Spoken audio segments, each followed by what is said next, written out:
My பிஸ்னஸில் reviews எப்படி வாங்கலாம் அப்படிங்கிறத சொல்கிறேன்.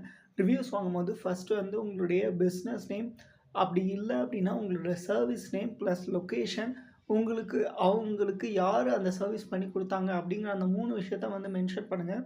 ஓவர்வெல்மிங்காக ரொம்ப சூப்பராக பண்ணி கொடுத்தாங்க, அமேசிங், எக்ஸலண்ட் அந்த மாரி வார்த்தைகள் யூஸ் பண்ணவே பண்ணாதீங்க. அப்படி யூஸ் பண்ணிங்கன்னா கூகுள் வந்து இது ஸ்பேமாக கன்சிடர் பண்ணி வந்து ரிமூவ் பண்ணிடும்.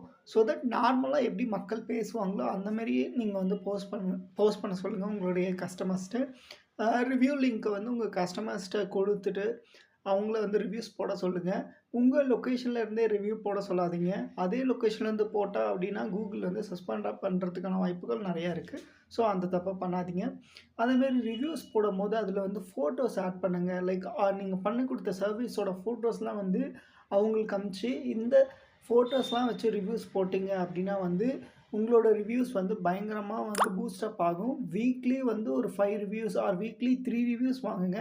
மாதத்துக்கு வந்து ஒரு 10, 15 ரிவ்யூஸ் வந்து வாங்குற மாரி நீங்கள் ஃபாலோ பண்ணிக்கோங்க. சப்போஸ் ஏன் ஃபோட்டோ வச்சு போட சொல்கிறேன் அப்படின்னா, நீங்கள் ஃபோட்டோ வச்சு போட்டிங்க அப்படின்னா வந்து உங்களுக்கு யாராவது நெகட்டிவ் ரிவ்யூ போட்டிருந்தாங்கன்னா, அந்த ஃபோட்டோஸ் வச்சு போடும்போது அது வந்து மோர் இம்பார்ட்டன்ஸாக காமிச்சு உங்களோட நெகட்டிவ் ரிவ்யூஸை வந்து கீழே புஷ் பண்ணுறதுக்கான வாய்ப்புகள் நிறையா இருக்குது. ஸோ இதை நீங்கள் ஃபாலோ பண்ணுங்கள். உங்களுடைய கூகுள் மை பிஸ்னஸ்க்கும் கால்ஸ் கம்மியாக வந்துட்டுருக்கு. அதை இன்க்ரீஸ் பண்ணி தரணும் அப்படின்னு சொல்லி ஆசைப்பட்டீங்கன்னா, கண்டிப்பாக என்னை கான்டாக்ட் பண்ணுங்கள். நான் உங்களுக்கு பண்ணி தரேன்.